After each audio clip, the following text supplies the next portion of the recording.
E nós começamos o Liberdade de Opinião hoje. Na ausência de Fernando Molica, temos um convidado, o advogado Augusto de Arruda Botelho, que está aqui em São Paulo com a gente nos estúdios. Só está no estúdio ao lado. Bem-vindo, Augusto. Olá, um bom dia a todas e todos. Muito bem, vamos lá então para o nosso primeiro assunto, para na sequência ouvir a opinião de Augusto. O relator da reforma administrativa, o deputado Arthur Maia, apresentou a terceira versão do texto da reforma. Alguns temas ásperos que geraram críticas, como a redução de jornadas e salários dos servidores em cenário de crise fiscal e a inclusão da elite do judiciário nas novas regras, que podem acabar com as férias de 60 dias para juízes, foram debatidos mais uma vez. Só que houve um acordo para que a possibilidade de inclusão do judiciário nessas regras só ocorra no plenário da Câmara, durante a votação dos destaques do projeto. Ainda assim, a votação do relatório de Maia na comissão foi adiada mais uma vez. Após passar pela comissão, o texto ainda precisa ser aprovado em 2 turnos na Câmara, por pelo menos 308 deputados e também no Senado. Augusto, bom, a gente está vendo que ainda existe uma caminhada danada, né? Se a gente tivesse de pegar uma rodovia para chegar até o fim da viagem, ia ter muito pedágio ainda para passar e levar adiante esse assunto. Como é que você avalia, então, esses pontos críticos, né, da reforma administrativa que seguem gerando divergências entre os parlamentares? O Brasil precisa de uma série de reformas. Reforma tributária, trabalhista, previdenciária, política, econômica, orçamentária e uma reforma administrativa. Para fazer reformas desse tamanho, pressupõe o quê? Um diálogo. Um diálogo com a sociedade, um diálogo com as bases eleitorais, um diálogo com a academia, um diálogo com o mercado e principalmente um diálogo e uma composição com o Congresso. O presidente Bolsonaro, que passou quase 30 anos no Congresso, nunca presidiu uma comissão, nunca foi líder de minoria ou de maioria, nunca sequer aprovou um projeto de relevância. É conhecidamente uma pessoa com pouca habilidade política dentro do Congresso e tem mostrado ao longo de sua gestão uma pouca habilidade dentro do Congresso. Optou por fazer alianças com o famoso Centrão, alianças essas que não têm conseguido até o presente momento gerar frutos positivos para o Brasil. A própria forma de composição dessa aliança tem gerado bastante dúvidas. A reforma administrativa discutida ontem até tarde da noite é uma das mais importantes, uma das mais urgentes pelas quais nós temos que passar em nosso país. A forma como a discussão foi feita já causa, de certa forma, espanto e preocupação. Foram vários relatórios apresentados apenas no dia de ontem, o último relatório apresentado tarde da noite e o ponto de maior divergência, vejam só, é um ponto justamente em que traz privilégios a certas categorias profissionais. O ponto principal de divergência justamente foi aquele em que procura dar férias completamente atípicas a uma categoria específica que é de juízes e promotores. E eu pergunto para quem está nos assistindo, o cidadão comum, o trabalhador comum, que tem férias de 30 dias, o que justificaria uma categoria especial de juízes e promotores terem férias em dobro? 60 dias de férias. Isso justifica tamanha discussão no Congresso Nacional a ponto de paralisar uma reforma administrativa que vai ter um impacto no país inteiro. Portanto, o que me preocupa bastante é que privilegie-se discussões corporativas de categorias específicas, além de juízes e promotores, por exemplo, há uma discussão bem grande da categoria da segurança pública. Não que não deva haver, e sim é necessário que haja um olhar específico para peculiaridades de uma categoria ou outra, mas não que isso sirva para engessar uma discussão muito maior que vai impactar em contas públicas e no Brasil. Portanto, é hora de parar de pensar em categorias específicas, em pessoas específicas e começar a pensar no Brasil. Só assim conseguiremos aprovar as reformas tão importantes que o Brasil precisa aprovar para sair do problema e da grave crise que se encontra. Seguimos ouvindo o advogado Augusto de Arruda Botelho neste dia aqui no Liberdade de Opinião. Augusto, disseste que o Brasil precisa de várias reformas. Então vamos trazer mais uma reforma aqui para o nosso assunto, que é a reforma eleitoral. A proposta dessa reforma foi aprovada no Senado, sem a volta das coligações partidárias. O presidente do Congresso, Rodrigo Pacheco, comentou essa decisão e disse que os senadores preferem manter o sistema político atual. Vamos ouvi-lo.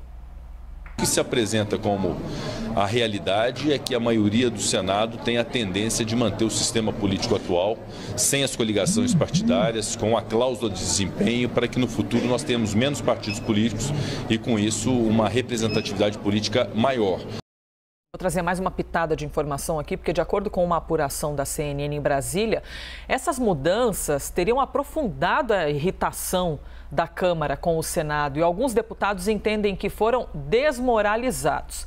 Isso porque acham que votam muitos assuntos, alguns deles impopulares, como é o caso das coligações, e os temas não são levados adiante pelos senadores.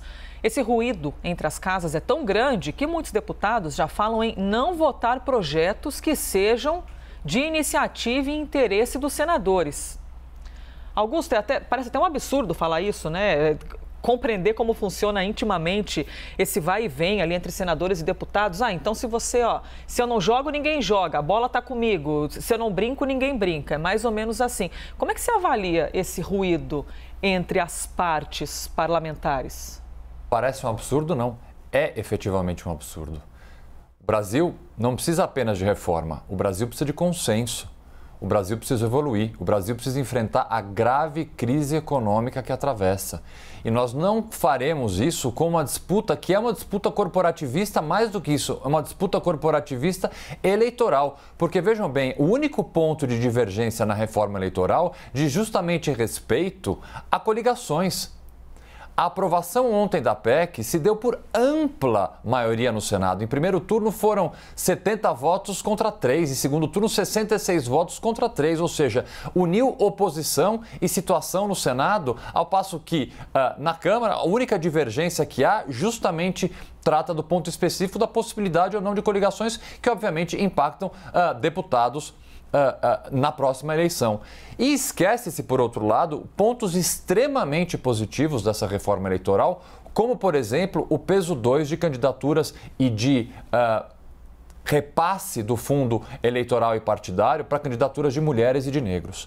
Esse é um ponto fundamental, extremamente positivo dessa reforma, que parece ter ficado esquecido. Então, o que me causa bastante espanto que nós estamos num momento de crise e os pontos positivos ficam esquecidos dentro de tantas polêmicas que passamos diariamente em nosso país. Este ponto que deveria ser enaltecido, deveria ser trazido e deveria ser exemplo para que novas políticas de inclusão, de paridade, sejam colocadas em diversas reformas, acaba ficando esquecido. O Brasil, dentro da América Latina, 11 países em que foi feita uma pesquisa de paridade de gênero nas eleições, o Brasil ficou em 9º lugar. Estamos muito mal. E justamente este ponto do peso 2 para negros e mulheres, aprovado na reforma de ontem, eu não ouvi basicamente uma notícia dizendo a respeito. Portanto, temos que parar mais uma vez com o corporativismo neste ponto eleitoral e pensar na reforma que atinja o bem comum, atinja o Brasil, atinge a todos nós. CPI da pandemia é o nosso próximo assunto aqui no Liberdade de Opinião. A comissão transformou em investigado o diretor executivo da Prevent Senior, a operadora de saúde que tem mais de 500 mil de clientes, a maioria idosos. A empresa é acusada em dossiê entregue à CPI de irregularidades no tratamento de pacientes que contraíram a Covid-19. Em depoimento, o diretor executivo afirmou que a Prevent Senior nunca falsificou prontuários, mas após ser confrontado com provas pelos senadores, admitiu que houve a orientação para a troca do código que identifica pacientes com Covid-19. Vamos ouvir. Vossa Senhoria, na qualidade de diretor executivo, não é isso?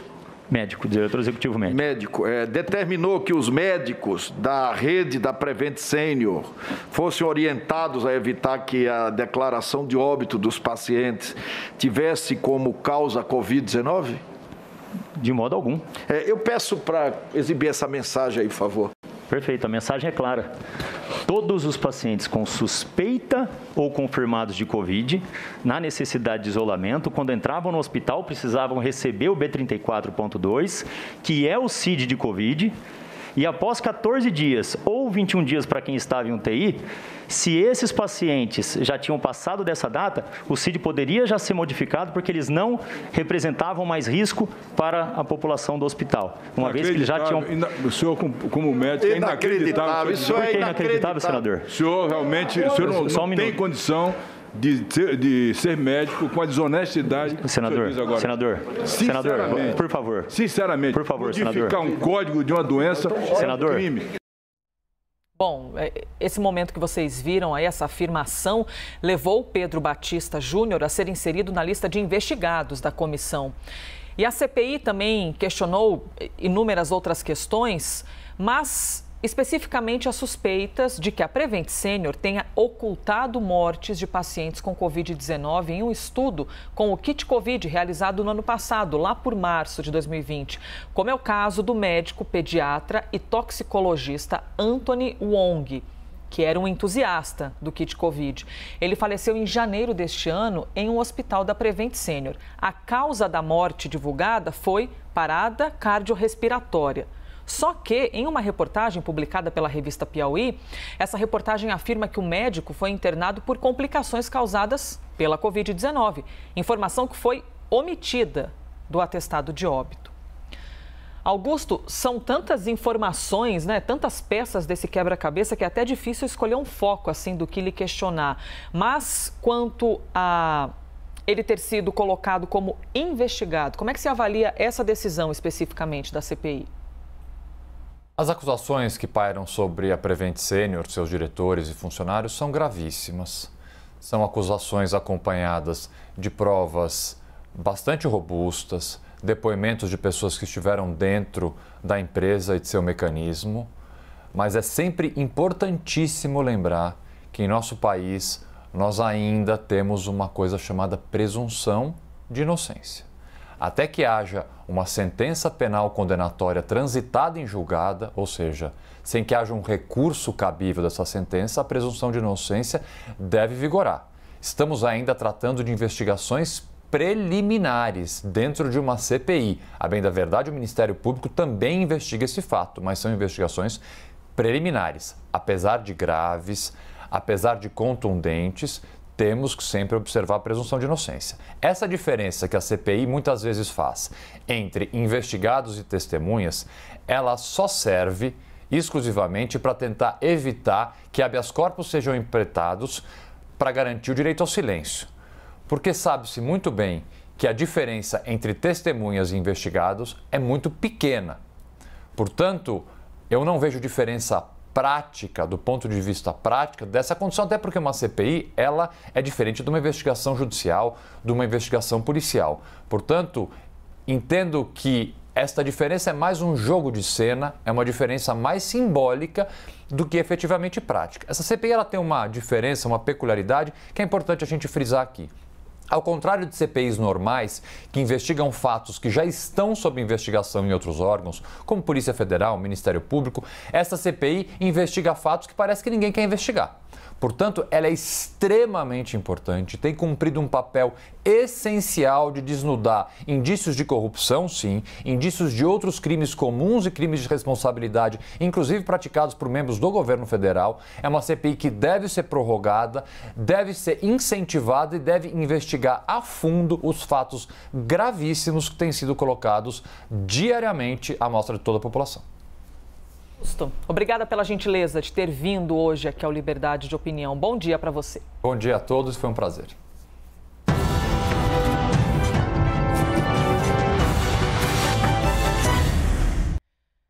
As opiniões emitidas pelos comentaristas do quadro não refletem necessariamente a posição da CNN.